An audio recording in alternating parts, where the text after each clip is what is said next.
నమస్తే అండి. ఎలా ఉన్నారు అందరూ? అందరూ బాగుండాలని కోరుకుంటూ నేచర్స్ కిచెన్ దేవి ఛానల్కి స్వాగతం. ఈరోజు నేను మీకు మంచి టేస్టీ చికెన్ ములక్కాడ కర్రీ చేసి చూపిస్తున్నానండి.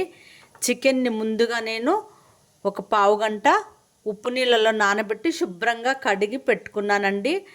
ఒక 2 ములక్కాయలు చిన్నయ్యేనండి కట్ చేసి పెట్టుకున్న, ఒక 2 పెద్ద ఉల్లిపాయలు, 2 టమాటాలు కట్ చేసి పెట్టేసుకున్న, అల్లం వెల్లుల్లి పేస్ట్, ఉప్పు, పసుపు, కారం, మంచి నూనె. దీంట్లో ఒక పేస్ట్ కూడా యాడ్ చేస్తానండి. అది నేను మిక్సీ పట్టేటప్పుడు మీకు చూపిస్తా. ముందుగా చికెన్ మ్యారినేట్ చేసేసుకుందాం. ముందుగా చికెన్ మ్యారినేట్ చేసేద్దామండి. పసుపు కొంచెం వేసా, అన్నీ కొంచెమే వేస్తున్నానండి. మళ్ళీ నేను తాలింపు పెట్టుకుంటాం కదా కర్రీ, అప్పుడు వేస్తా. అల్లం వెల్లుల్లి పేస్ట్ ఒక 1/2 స్పూను, కారం ఒక 1/2 స్పూన్ వేసా, ఉప్పు గళ్ళుప్పు వేసినప్పుడు కొంచెం మీరు చూసి వేసుకోండి, లేదంటే ఉప్పు ఎక్కువయ్యే ఛాన్సెస్ ఎక్కువగా ఉంటాయి. ఒక నిమ్మ చెక్క రసం పిండేసుకుంటా. దీన్ని బాగా మిక్స్ చేసి మ్యారినేట్ చేసేసుకుందామండి. ఒక 1/2 అవర్ అలా పక్కన పెట్టేద్దాం. దీన్ని చక్కగా ఉప్పు, కారం, పసుపు, అల్లం వెల్లుల్లి పేస్ట్ అంతా చికెన్ ముక్కలకి పడుతుంది అన్నమాట. చికెన్కి ఉప్పు కారం పట్టించేసా. దీన్ని పక్కన పెట్టేసుకుందాం. దీనికి ఒక మసాలా పేస్ట్ రెడీ చేసుకుందామండి. ఒక 2 స్పూన్స్ ఏమో ధనియాలు వాటర్లో నానబెట్టుకోవాలండి.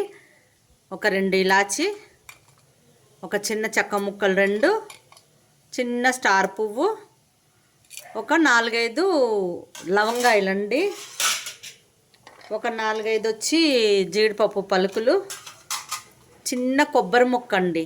ఇదంతా నేను మిక్సీ పట్టేసుకుంటా. ఒక 10 నిమిషాలు వీటిని పక్కన పెట్టేస్తా, నానతాయి. అప్పుడు మిక్సీ పట్టేస్తా. ఈరోజు నేను కుండలో వండుతున్నానండి.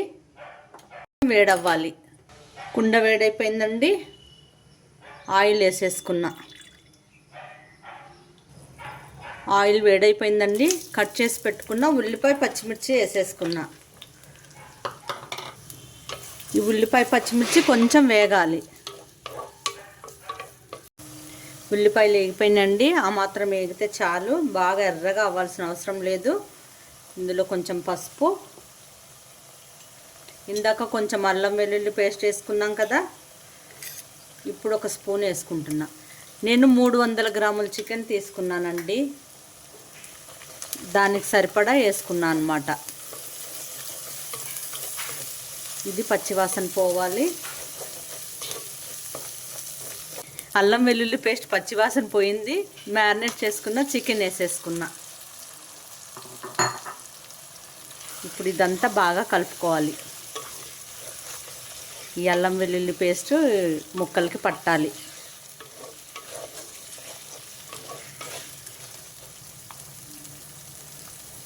దీన్ని కాసేపు మూత పెట్టేస్తా అండి. ఆ చికెన్లో ఉన్న వాటర్ అంతా బయటికి రావాలి. ఒకసారి చికెన్ని కలుపుకుందాం.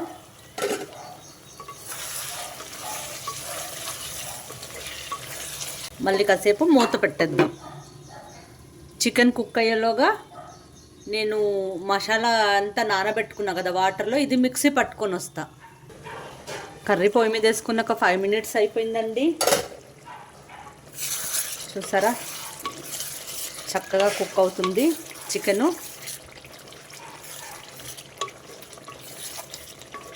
చికెన్ కదండి, తొందరగానే కుక్ అయిపోతుంది. ఇప్పుడు నేను కూరకు సరిపడా కారం వేసుకుంటా. ఇందాక కొంచెం వేసాం కదండి ఉప్పు, ఇప్పుడు చూసి మళ్ళీ వేసుకుందాం. కింద కబోర్డ్స్ వర్క్ జరుగుతుందండి, అది సౌండ్స్ అలా వినిపిస్తున్నాయి. ఇప్పుడు కొంచెం పుదీనా, కొంచెం కరివేపాకు వేసుకున్నానండి. పుదీనా ఫ్లేవర్ బాగుంటుంది, ఇది మసాలా కర్రీ కదా. ఇప్పుడు సన్నగా కట్ చేసి పెట్టుకున్న టమాటా ముక్కలు ఇవి కూడా వేసేసి ఒకసారి బాగా కలిపేసుకొని టమాటా ముక్కలు ఉడికే వరకు మళ్ళీ మూత పెట్టేసుకుందాం.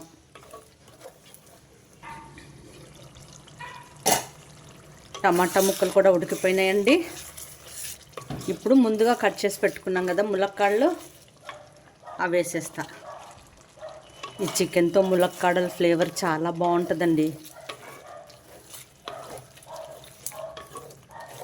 బాగా కలిపేసుకొని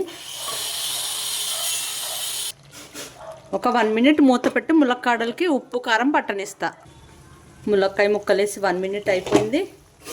ఇప్పుడు మిక్సీ పట్టు పెట్టుకున్న మసాలా పేస్ట్ వేసేస్తా.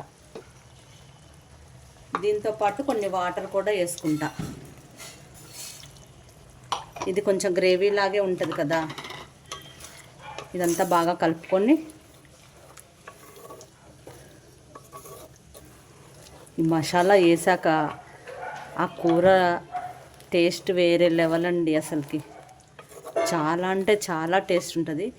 ఇంకా కొన్ని వాటర్ పోస్తా ఆ ములక్కాయలు చికెన్ ఉడకడం కోసం. చాలండి. దీన్ని బాగా కలిపేసుకొని ఒకసారి ఉప్పు చెక్ చేసుకుంటా.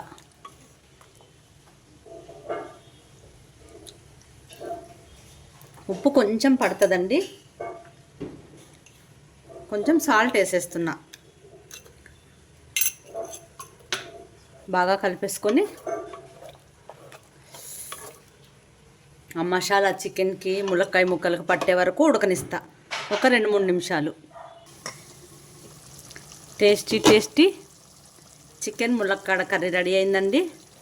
ఇప్పుడు నేను కొత్తిమీర వేసేసుకొని స్టవ్ ఆఫ్ చేస్తా. ఇది స్టవ్ ఆఫ్ చేసినా కానీ మీకు తెలుసు కదా, ఒక 5 నిమిషాల వరకు అలా ఉడుకుతూనే ఉంటుంది. చక్కగా కుక్ అయిందండి. ములక్కాడ కూడా చూసారా, చక్కగా ఉడికిపోయింది.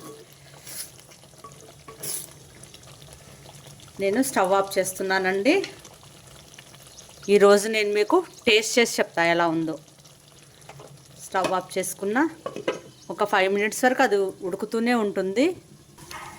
స్టవ్ ఆఫ్ చేసినా కూడా చూడండి ఎలా ఉడుకుందో.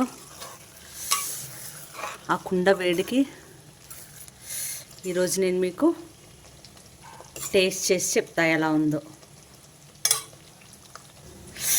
చాలా అంటే చాలా వేడిగా ఉందండి. అన్నము వేడిగానే ఉంది, కూర వేడిగానే ఉంది. ఆ కర్రీ చూస్తుంటే తినేయాలనిపిస్తుందండి. అందుకే నేను మీకు టేస్ట్ చేసి చెప్దామని అన్నం పెట్టుకొని వచ్చా. బాగా వేడిగా ఉందండి. ఇది మీ ముద్దేనండి. మీ బదులు నేను టేస్ట్ చేస్తున్నా.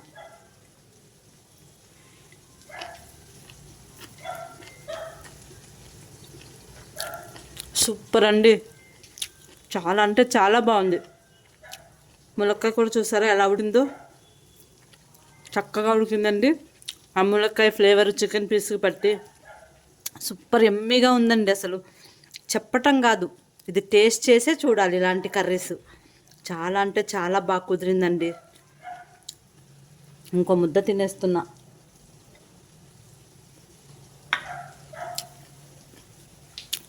ఓకే అండి, కర్రీ అయితే చాలా సూపర్గా వచ్చిందండి. ఈ కర్రీ వైట్ రైస్కే కాదండి, మన రాగి ముద్దకి బాగుంటుంది, మిల్లెట్స్ రైస్కి, బ్రౌన్ రైస్కి అయితే అదిరిపోద్దండి. చాలా అంటే చాలా బాగుంది. ఒకసారి అందరూ టేస్ట్ చేసి చూడండి. నేను చేసిన విధంగా చేయండి. చాలా అంటే చాలా బాగుందండి కర్రీ అయితే. ములక్కాయ చక్కగా ఉడికింది, చికెన్ పీసులు చక్కగా ఉడికినాయి. ఒకసారి ఇలా ట్రై చేసి చూడండి అందరూ. మీకు నచ్చితే నాకు కామెంట్ పెట్టండి. ఓకే అండి, ఈరోజుకి ఇదేనండి వీడియో. మరో మంచి వీడియోతో మళ్ళీ కలుద్దాం. నా వీడియోస్ మీకు నచ్చినట్లయితే లైక్ చేయండి, షేర్ చేయండి, నా ఛానల్ సబ్స్క్రైబ్ చేసుకోండి. ఓకేనండి, మరిన్ని మంచి వీడియోస్ కోసం మళ్ళీ కలుద్దాం. బాయ్ అండి. Thank you for watching.